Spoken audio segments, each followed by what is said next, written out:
नमस्कार दोस्तों, पंचतंत्र की कहानियों की श्रृंखला में आपका एक बार फिर से स्वागत है। अब हम पंचतंत्र पॉडकास्ट सीरीज का तीसरा तंत्र शुरू करने जा रहे हैं, जिसका नाम है काकोलुकियम। यह तंत्र उल्लुओं और कौवों की कहानियों पर आधारित है। इस तंत्र के पहले श्लोक का अर्थ है, जिसके साथ पहले लड़ाई हुई हो, ऐसे शत्रु के साथ मित्रता भी हो जाने पर उसका विश्वास नहीं करना चाहिए। उल्लुओं से भरी गुफा कौवे द्वारा लगाई गई आग से जल गई। यह देखो, इस बारे में ऐसा सुनने में आता है। दक्षिण जनपद में महिला रोपे नाम का एक नगर है। उसके पास शाखाओं से भरा और घने पत्तों से ढका एक बरगद का पेड़ था। वहां मेघवर्ण नामक कौवों का राजा अपने अनेक कुटुंबियों के साथ रहता था। किलेबंदी करके परिवार के साथ उसका समय बीतता था। अरिमर्दन नाम का उल्लुओं का राजा भी असंख्य उल्लुओं के परिवार के साथ पर्वत के गुफा रूपी दुर्ग में रहता था।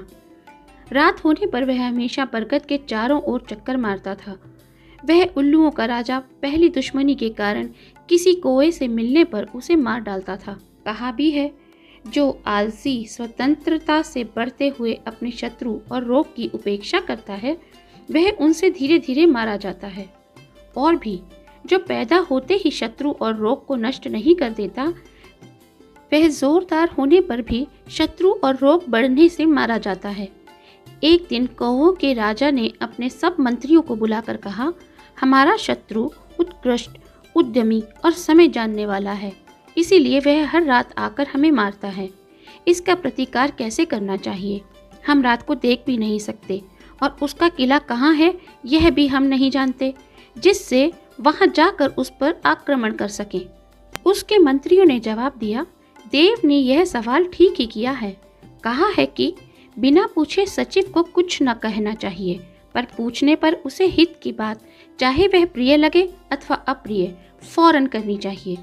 पूछने पर भी जो परिणाम में हितकारी बात नहीं कहता, केवल मीठा बोलता है, वह मंत्री नहीं शत्रु है। इस मेघवर्ण के 5 खानदानी मंत्री थे, जिनके नाम उज्जीवी, संजीवी, अनुजीवी, प्रजीवी और चिरंजीवी थे। सबसे पहले उसने उज्जीवी से पूछा, भद्र, इस स्थिति में तुम्हारा क्या विचार है? उसने कहा, राजन, बलवान के साथ लड़ाई नहीं करनी चाहिए। वह बलवान और समय पर वार करने वाला है। कहा भी है, समय पर बलवान को प्रणाम करने वाले और समय देखकर उस पर वार करने वाले की संपत्ति नदियों में बहाव के विरुद्ध जाने वाले की तरह कभी कम नहीं होती। जमीन, मित्र और सोना, ये लड़ाई के 3 कारण हैं। इनमें से एक भी कारण अगर नहीं हो तो लड़ाई नहीं करनी चाहिए। पत्थर के ठोकों से भरा हुआ चूहे का बिल खोदते हुए सिंह के नाखून टूट जाते हैं, अथवा उसके प्रयत्न का फल केवल चूहा मिलता है। इस तरह उज्जीवी ने मेल कराने वाले साम का विचार कहा। यह सुनकर मेघवर्ण ने संजीवी से कहा, भद्र, तुम्हारा अभिप्राय भी मैं सुनने का इच्छुक हूँ। उन्होंने कहा, देव, शत्रु के साथ सुलह करना मुझे नहीं भाता। कहा है कि गाढ़ी संधि के साथ भी शत्रु के साथ सुलह नहीं होनी चाहिए। अच्छी तरह से गर्म पानी भी आग को बुझा देता है।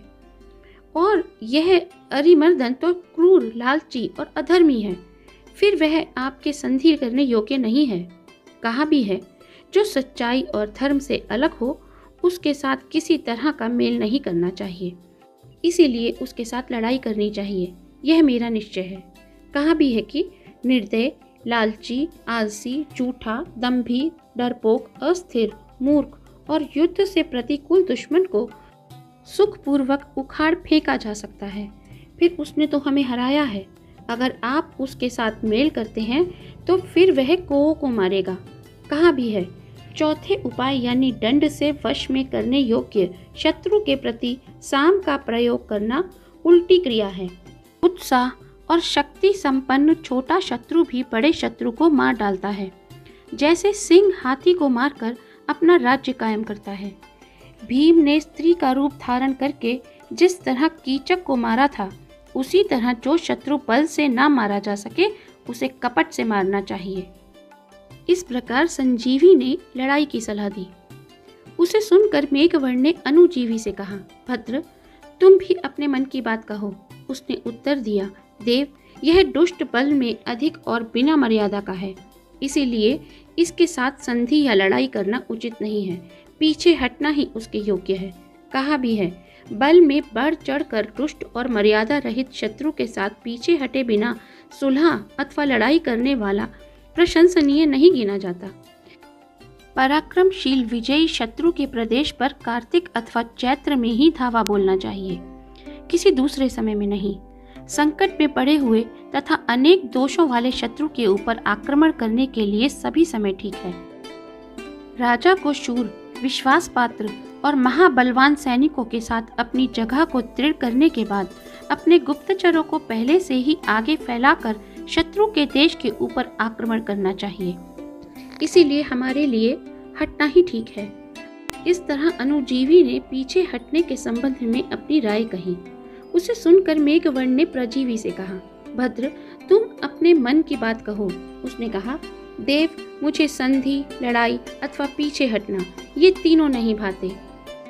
शत्रु का आगमन सुनकर डरे मन से जो अपनी जगह छोड़ देता है, वह आदमी फिर यहाँ बस नहीं सकता। अपने स्थान में रहता हुआ एक मनुष्य भी सैकड़ों शत्रुओं का युद्ध में मुकाबला कर सकता है।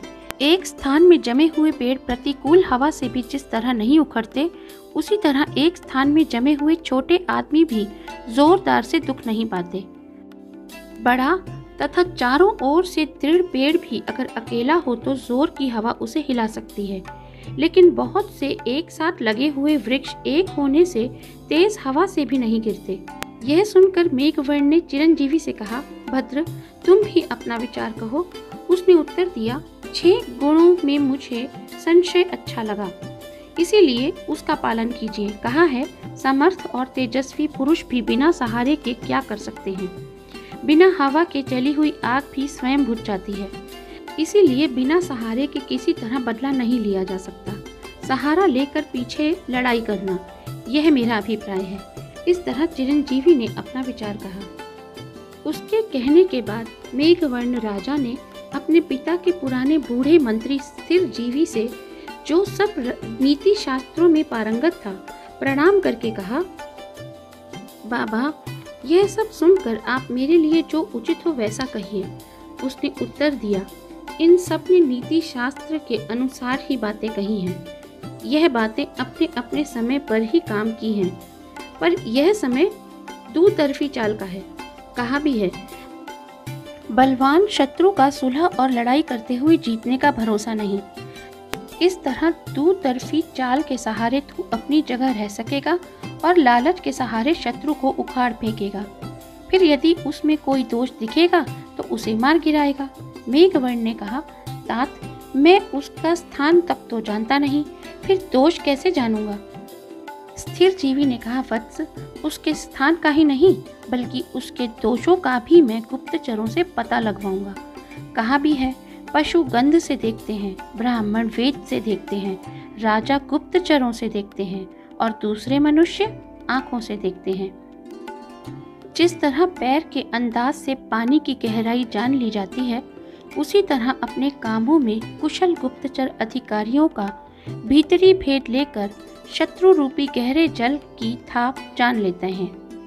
इस तरह मंत्री की बात सुनकर मेघवर्ण ने कहा, तात, कौवों और उल्लुओं के बीच हमेशा जानी दुश्मनी चले आने का कोई कारण तो रहा होगा। वत्स, एक समय हंस, तोते, बगुले, कोयल, चातक, उल्लू, मोर, कबूतर, परेवा, मुर्गे इत्यादि पक्षी इकट्ठे होकर विचार करने लगे। ओहो, गरुड़ हम सब के राजा हैं, पर वे विष्णु के सेवक हैं, इसीलिए कभी हमारी चिंता नहीं करते। ऐसे व्यर्थ के मालिक से क्या लाभ, जो बहेलिया के जाल में बंधते हुए हमारी कभी रक्षा नहीं करते। इसीलिए हम सबको सोच विचार कर किसी दूसरे पक्षी को राजा बनाना चाहिए। बाद में अच्छी शक्ल के उल्लू को देखकर सबने कहा कि यह उल्लू हम सब का राजा होगा, इसीलिए राज तिलक में लगने वाली चीजें लाओ। बाद में अनेक तीर्थों का जल लाया गया।